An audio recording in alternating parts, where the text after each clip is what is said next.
الحمدللہ رب العالمین والصلاۃ والسلام علی سید الانبیاء والمرسلین اما بعد۔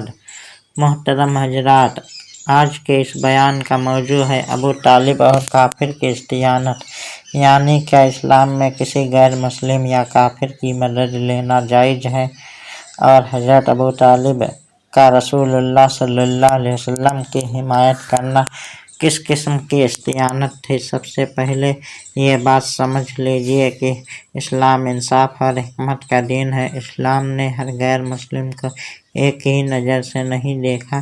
جو لوگ جرم کرتے ہیں، دین کے خلاف جنگ کرتے ہیں اور مسلمانوں کو نقصان پہنچاتے ہیں، ان سے الگ معاملہ ہے، اور جو لوگ امن پسند ہوں، انصاف کرتے ہوں اور مسلمانوں کی مدد کرتے ہوں، ان کے ساتھ الگ معاملہ ہے۔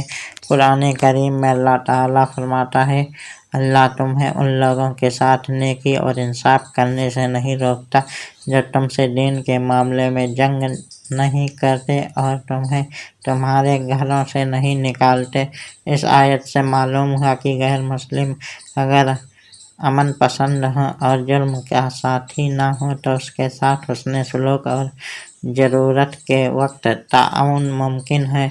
حضرت ابو طالب جو رسول اللہ صلی اللہ علیہ وسلم کے چچا تھے، انہوں نے بچپن سے لے کر اپنی وفات تک سرکار دو عالم صلی اللہ علیہ وسلم کو ستانا شروع کیا، تو ابو طالب نے اپنی قبیلائی طاقت اور اثر و رسوخ کے ذریعے حضور صلی اللہ علیہ وسلم کی حفاظت کی۔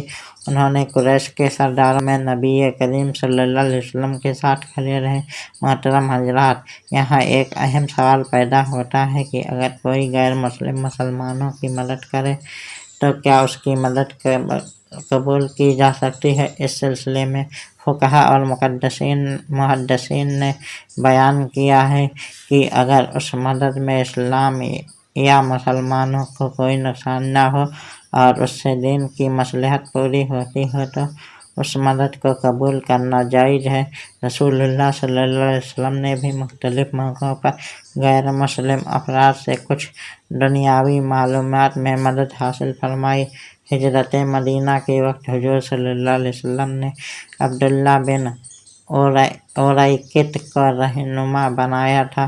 وہ اس وقت مسلمان نہیں تھے، لیکن سفر کے راستوں کے ماہر اور امانت دار شخص تھے۔ حضور صلی اللہ علیہ وسلم نے ان کی خدمت حاصل فرمائی اور ان پر بھروسہ کیا۔ اس طرح صلح حدیبیہ اور دوسرے معاملات میں بھی حکمت اور مصلحت کو مد نظر رکھا گیا۔ اب حضرت ابو طالب کی طرف آتے ہیں۔ ابو طالب نے جس طرح رسول اللہ صلی اللہ علیہ وسلم کی حمایت کی، اس کا سب سے بڑا فائدہ یہ ہوا کہ دعوت اسلام کا پیغام مکہ میں پھیلتا رہا۔ اگر ابو طالب قبیلائی حمایت نہ دیتے تو مشرکین اور زیادہ جرم کر سکتے تھے، اس لیے ابو طالب کی حمایت اللہ نے نبی صلی اللہ علیہ وسلم کے لیے ایک ظاہری حفاظتی دیوار ثابت ہوئی۔ یہ بات بھی یاد رہے کہ ابو طالب کے ایمان یا کفر کا مسئلہ اسلامی تاریخ اور عقیدے کی بحث کا ایک الگ موضوع ہے۔ اس پر مختلف علماء کے مختلف نقطۂ نظر پائے جاتے ہیں، لیکن جس پہلو پر سب کا اتفاق ہے وہ یہ ہے کہ ابو طالب نے نبی کریم صلی اللہ علیہ وسلم کی بے مثال حمایت کی اور مشکل ترین حالات میں آپ کا ساتھ دیا۔ حضرات محترم، اس واقعہ سے ہمیں کئی سبق ملتے ہیں۔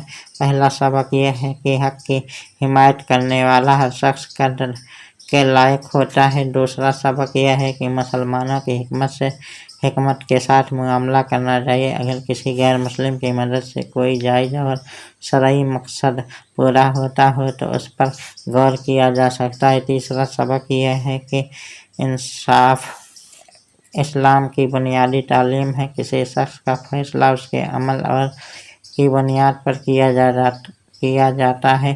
چوتھا سبق یہ ہے کہ رسول اللہ صلی اللہ علیہ وسلم کی محبت اور ان کی دنیا کی سب سے بڑی سعادت ہے۔ ابو طالب نے اپنی قبیلائی قوت اور اثر کو نبی کریم صلی اللہ علیہ وسلم کی حفاظت کے لیے استعمال کیا اور تاریخ نے ان کا نام ہمیشہ کے لیے محفوظ کر لیا۔